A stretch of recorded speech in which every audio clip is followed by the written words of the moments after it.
মৰমৰ ছাত্ৰ-ছাত্ৰীসকল, পোনপ্ৰথমে তোমালোক সকলোকে এই ইউটিউব চেনেলটিলৈ স্বাগতম জনাইছোঁ। আজিৰ এই ভিডিঅ'টোত পঞ্চম শ্ৰেণীৰ আমি আৰু আমাৰ পৰিৱেশৰ অষ্টম অধ্যায় দুৰ্যোগ আৰু আমি পাঠটিৰ প্ৰশ্ন উত্তৰসমূহ আলোচনা কৰিম। তোমালোক সকলোৱে শেষলৈ ভিডিঅ'টো চাবা। এতিয়া আমি এই পাঠটিৰ অনুশীলনীলৈ যাওঁ।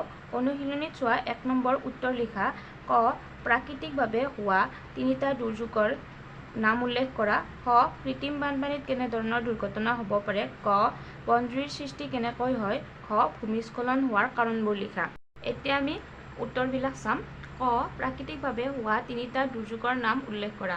উত্তৰ: প্ৰাকৃতিকভাৱে হোৱা তিনিটা দুৰ্যোগৰ নাম হ'ল ভূমিকম্প, বানপানী আৰু বনজুই। খ. কৃত্ৰিম বানপানীত কেনেধৰণৰ দুৰ্ঘটনা হ'ব পাৰে। কৃত্ৰিম বানপানী হোৱা ঠাইত পানীত বিদ্যুৎ পৰিবাহী তাঁৰ পৰি থাকিলে দুৰ্ঘটনা হ'ব পাৰে। পানীৰ তলত থকা গাঁতত পৰি যান-বাহন দুৰ্ঘটনাগ্ৰস্ত হ'ব পাৰে। গছ-গছনি উঘালি মানুহৰ ঘৰত পৰিলে মানুহৰ মৃত্যু হ'ব পাৰে। সা-সম্পত্তি, পশুধন কৃত্ৰিম বানপানীয়ে উটুৱাই লৈ যাব পাৰে। এইখিনি হ'ল কৃত্ৰিম বানপানীৰ ফলত হ'ব পৰা দুৰ্ঘটনা। গ প্ৰশ্ন চোৱা। বনজুইৰ সৃষ্টি কেনেকৈ হয়। উত্তৰ: গছ-গছনিৰে ভৰপূৰ হাবিত বজ্ৰপাত পৰিলে গছ-গছনিত জুই লাগি বনজুইৰ সৃষ্টি হয়। আকৌ কেতিয়াবা আকস্মিকভাৱে শিলে শিলে ঘঁহনি খাই তাৰ পৰা উৎপত্তি হোৱা জুই হাবিত থকা গছৰ শুকান পাত, ঠাল-ঠেঙুলি আদিত লাগি বনজুইৰ সৃষ্টি হয়। খ. ভূমিস্খলন হোৱাৰ কাৰণবোৰ লিখা। উত্তৰ: একেৰাহে বৰষুণ, ধুমুহা বতাহ হ'লে বনানী ধ্বংসকৰণ, খনন কাৰ্য আদিৰ বাবে মাটি ঢিলা হৈ ভূমিস্খলন হয়। নদীত গৰাখহনীয়া হৈ নাইবা পাহাৰৰ মাটি, শিল আদি বিস্তৃতভাৱে খহি পৰি ভূমিস্খলন হয়। ২ নম্বৰ প্ৰশ্ন চোৱা। ক অংশৰ লগত খ অংশ মিলোৱা। মই উত্তৰ হিচাপে লিখি দিছোঁ, তোমালোকে কিতাপত কাৰ চিনেৰে মিলাবা। ভূমিস্খলন: বিস্তৃতভাৱে মাটি, বালি, শিল আদি খহি পৰে। খৰাঙত জলাশয়বোৰ শুকাই যায়। বনজুই হ'ল হাবিত লগা জুই। ভূমিকম্প: পৃথিৱীৰ উপৰিভাগ হঠাৎ কঁপি উঠে। বানপানী: জলাশয়বোৰ পানীৰে উপচি পৰে।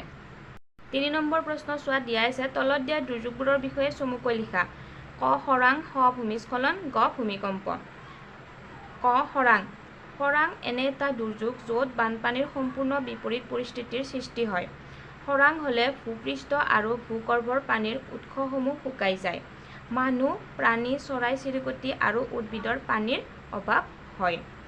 ভূমিস্খলন: মাটিৰ ওপৰৰ তৰপটোৰ কোনো অংশৰ পৰা মাটি, শিল, বালি আদি বিস্তৃতভাৱে খহি পৰাকে ভূমিস্খলন বুলি কোৱা হয়। একেৰাহে বৰষুণ, ধুমুহা বতাহ হ'লে বনানী ধ্বংসকৰণ, খনন কাৰ্য আদিৰ বাবে মাটি ঢিলা হৈ ভূমিস্খলন হয়। ভূমিকম্প: পৃথিৱীৰ উপৰিভাগ হঠাৎ কঁপি উঠিলে ভূমিকম্প হোৱা বুলি কোৱা হয়। ভূমিকম্প কোনো আগজাননী নিদিয়াকৈ আহে। ই হ'ল সম্পূৰ্ণ প্ৰাকৃতিক কাৰণত হোৱা এটা পৰিঘটনা। ভূমিকম্পৰ প্ৰাবল্য ৰিখটাৰ স্কেলৰ সহায়ত জোখা হয়। এইখিনি এনেকৈ লিখিলেই হ'ব। ৪ নম্বৰ প্ৰশ্ন চোৱা। পাৰ্থক্য লিখা। ক. খৰাং আৰু বানপানী। খৰাং আৰু বানপানী তোমালোকে এনেদৰে লিখি ল'বা। খৰাঙত চোৱা। খৰাং হ'লে খাল-বিল আদিত পানী নোহোৱা হৈ যায়। বানপানী হ'লে খাল-বিল আদি পানীৰে উপচি পৰে। বহুদিন একেৰাহে বৰষুণ নিদিয়াৰ ফলত খৰাং হয়। একেৰাহে কেইবাদিনো বৰষুণ দিয়াৰ ফলত বানপানী হয়। তাৰপিছত দিয়া আছে প্ৰাকৃতিক দুৰ্যোগ আৰু মানৱসৃষ্ট দুৰ্যোগ। প্ৰাকৃতিক কাৰণত প্ৰাকৃতিক দুৰ্যোগৰ সৃষ্টি হয় আৰু মানুহৰ অসাৱধানতাৰ ফলত মানৱসৃষ্ট দুৰ্যোগৰ সৃষ্টি হয়। প্ৰাকৃতিক দুৰ্যোগৰ উদাহৰণ হ'ল ভূমিকম্প, ভূমিস্খলন, বানপানী, গৰাখহনীয়া, বনজুই আদি। আৰু মানৱসৃষ্ট দুৰ্যোগৰ উদাহৰণ ৰেল দুৰ্ঘটনা, বাছ দুৰ্ঘটনা, ঔদ্যোগিক দুৰ্ঘটনা আদি। ৫ নম্বৰত দিয়া আছে চোৱা। খালী ঠাই পূৰ কৰা। ক. ১৯৫০ চনত অসমত ডাঙৰ ডেছ হৈছিল। ১৯৫০ চনত অসমত ডাঙৰ ভূমিকম্প হৈছিল। বনানীকৰণৰ যোগেদি ডেছ ৰোধ কৰিব পাৰি। বনানীকৰণৰ যোগেদি ভূমিস্খলন ৰোধ কৰিব পাৰি। গ. বজ্ৰপাত পৰি প্ৰাকৃতিকভাৱে হাবিত ডেছ লাগে। বজ্ৰপাত পৰি প্ৰাকৃতিকভাৱে হাবিত জুই লাগে। খ. বাগজান তৈলখাদৰ বিস্ফোৰণ এটা ডেছ দুৰ্ঘটনা। বাগজান তৈলখাদৰ বিস্ফোৰণ এটা ঔদ্যোগিক দুৰ্ঘটনা। ৬ নম্বৰত দিয়া আছে চোৱা। দুৰ্যোগ বুলিলে কি বুজা।